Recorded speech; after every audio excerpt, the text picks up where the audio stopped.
What up, y'all? Jesse with JRB Sounds. This is the audio tip where I give you guys tips on audio related topics. Today, I'm going to teach you guys how to record your screen on a Mac. There's 3 different ways to do this. Let's get into it. Step number 1, you're going to download a virtual sound card or a virtual interface. There are 2 different ones that I recommend. First one would be probably the most popular, Black Hole. Second one is a Soundflower. So let me show you how to get to those downloads. Be on Google on your search bar, type in Black Hole download. First thing that pops up from Extensional Audio, click on that link. You can donate if you want. Just say I already have donated, put in your email, your first name and last name, hit send link to download. It will send you the link to download Black Hole, the virtual interface. Another one is Soundflower. You can just type in Soundflower download. Click on the first link from Softonic, and you're going to click right here, free download, follow the install, get it downloaded on your computer. And now once you get one of those downloaded, you're going to go over to your audio MIDI setup. I have it as a shortcut, but you can always go to the search bar, type in audio MIDI setup, double click that. And now first thing you want to do is create a multi-output device. This little plus sign down here on the bottom, create multi-output device, which will create one of these right here. And then you want to set your master device as your main interface. So the one that has your mic and your speakers hooked up. Make your sample rate the same as your DAW that you want to hear and record. Set that main interface as the first one in the chain. Second one is going to be the virtual interface that you downloaded, whether it's Black Hole or Soundflower. And then third or fourth would be any additional interfaces that you have. Then you're going to go back to the plus sign, hit create an aggregate device, and you're going to do the same thing. You're going to set your clock source, the master device being your main interface. Sample rate's going to be the same as your DAW, in the same order for the chain. Main interface first. Second will be your virtual interface. Third will be any additional interfaces. And make sure you hit this drift correction for the ones beneath the master interface. Same thing with multi-output device. Make sure the drift correction is on. So once you get done creating the multi-output device and the aggregate device, you're going to want to set your max output to multi-output device. You're going to want to set your DAW to multi-output device. And then you're going to go over to QuickTime, which is what you're going to use to screen record. It comes with the Mac, File, New Screen Recording, or Command Control N for the short key. Go to Options and set that to aggregate device. So aggregate device on QuickTime, multi-output device on the Mac output. So you have to assign your sound card to multi-output device. You can do that by going to Sound, search bar, double click that, brings up your sound preferences, go to the Output tab, multi-output device is selected. Or a quicker way is go to the sound icon and click it that way.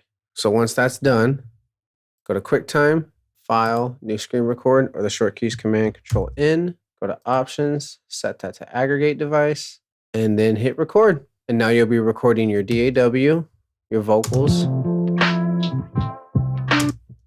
and any sound on your computer. All right, this is the second way to be able to record your screen through QuickTime, but this time you'll be able to do input recording on your DAW, at least when it comes to Studio One and Cubase. First thing you're going to do, just like the first way to record it, you're going to go ahead and go to Google, download Black Hole, enter your email, first and last name, send link to download. Or you're going to go to Soundflower, download the free download from Softonic, type in download Soundflower on Google, first link that pops up, get you your virtual interface. After you do that, you're going to have to go ahead and download another application called Audio Hijack from Rogue Amoeba. They do have a free version, but it only lasts for 10 minutes, and then it starts having a bunch of feedback and pink noise. So you have to purchase it to bypass that. It's like $60. It's worth it if you want to do input recording on your DAW while you screen record. So after you get those downloaded, you're going to go ahead and load up Audio Hijack. This is what it'll look like completed, but I'll start a fresh one for you guys so you can see how to route this.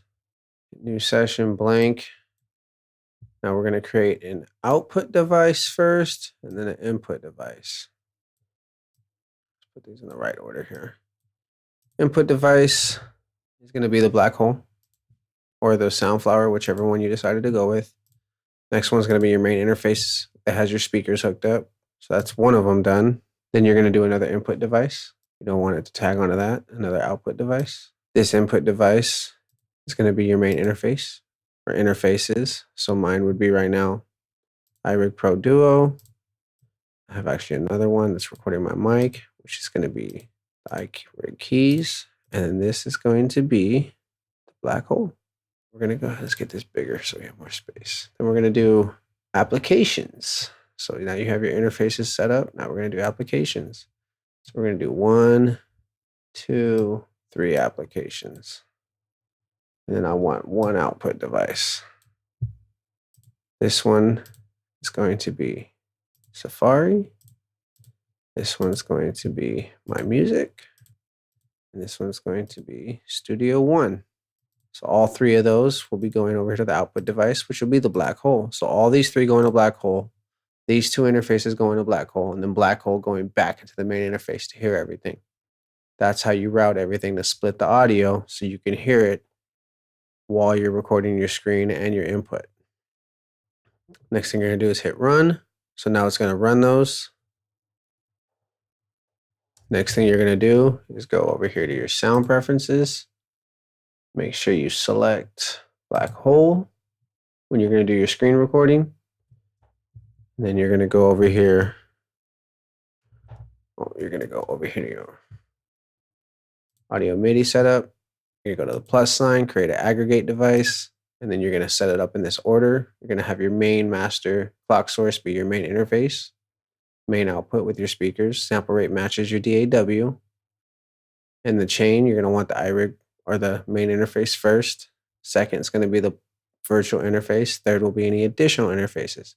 And then make sure you select this drift correction. Select the drift correction on the bottom ones underneath your master device. And then you're going to go to your DAW. You're going to make sure that selects aggregate device. And you're going to go over here to QuickTime. Go to File, New Screen Record, and Control N, Options. And then you're going to set that to black hole. And now you're all ready to record your screen with your input recording. Go ahead and hit record. Now you're going to be able to hear the mic. Hey, they've been affected by this. Applications that you selected. Record now with my vocals. Record now with my vocals.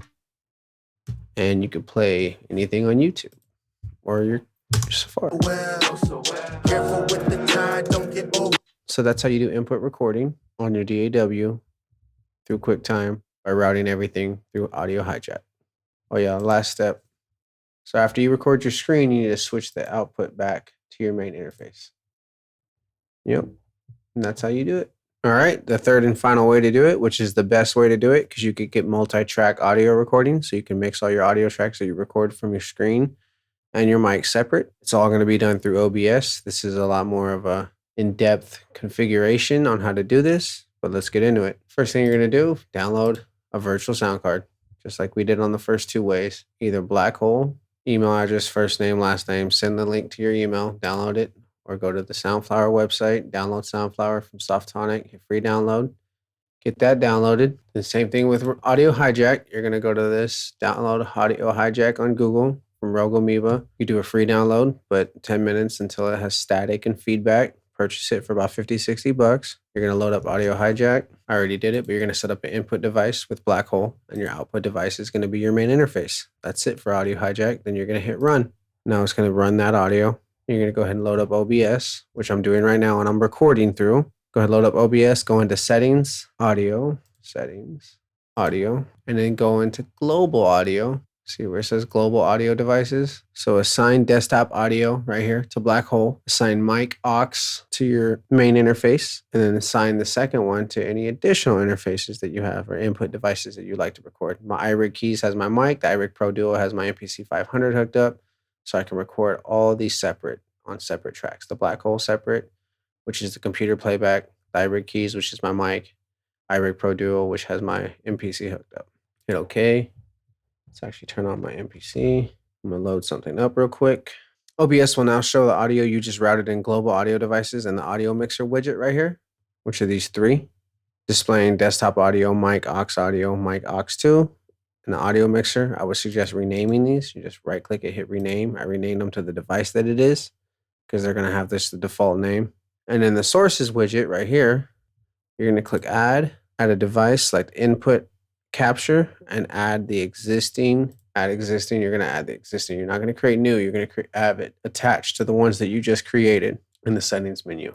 Next thing you're going to do is go to settings, output in the recording tab. And in the output mode drop-down menu, select advanced. It won't see where it says output mode. You're going to have simple and advanced. Make sure you switch it to advanced. It won't let me do that because I'm recording right now. And then in the audio tracks, select boxes 1, 2, and 3, or 1 and 2. That's what's going to set up your multi-track recording, however many separate multi-tracks you're trying to record. And go back into OBS. And in the audio mixer widget, click on the settings cog right down here. And you're going to assign each one to those 3 that you just assigned in the settings, in the global settings. So 1, 2, and 3. So I have these now on 3 different tracks. It'll bring up the advanced properties menu. Select the checkboxes on which tracks you want to route out audio completely separate to the corresponding audio tracks boxes you've selected. Next thing you're going to do is set your laptop to black hole. And then you're going to set your DAW. Now this will let me, for some reason, Studio One will let me select 2 different interfaces when it comes to black hole. So black hole is my playback and my hybrid keys is my interface. Now I have the playback on the black hole and my input recording as my interface with my mic. After recording the screen snatch, you will be able to only hear the audio coming out of the black hole, number 1. At least as far as if you just play it through, like when you hit record over here and hit stop record, it'll pop it up. Usually it pops it up. You'll want to go over here to File, Show Recordings, which brings you over here, which is my desktop. I have it over there on my desktop. After recording the screen snatch, you'll only be able to hear the audio output capture on your black hole, which was set to track 1 on default media players. You will not be able to hear the audio input captured on any other devices because most default media players cannot playback multi-track audio or video. You have to load up Screen Snatch into Premiere Pro or another media player like Audacity that allows multi-channel playback to hear all the separate assigned audio tracks that you configured in the audio output settings. So just to give you an example, if you load up Adobe Premiere, so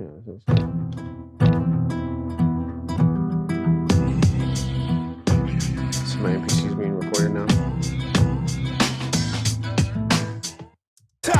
On top of the end. That's going to be recorded. That's going to be recorded with my vocal recording. And so is this. When the world is falling all around. All 3 of those should now be recorded on separate tracks. So we drag this into here. See how it has 3 audio tracks below it? Let's go out the black hole just so we can hear it. So there's my vocal being recorded. There is the sound from the computer being recorded. And if I played anything on my MPC, it would have been played right here. So it's all separate. Yeah, and that's how you set up OBS to record multi-track input recording. If you found this video helpful, go ahead and subscribe, like, and follow. If I have PDFs of how to do this, go ahead and look at the link in the description. Click on that. You can follow step by step if this was a little too fast or just complicating. I know the OBS version of this has kind of got a lot more configuration to it, but well worth it if you want separate audio tracks to be able to mix down a really clean recording with your screen snatch. All right, y'all. Peace.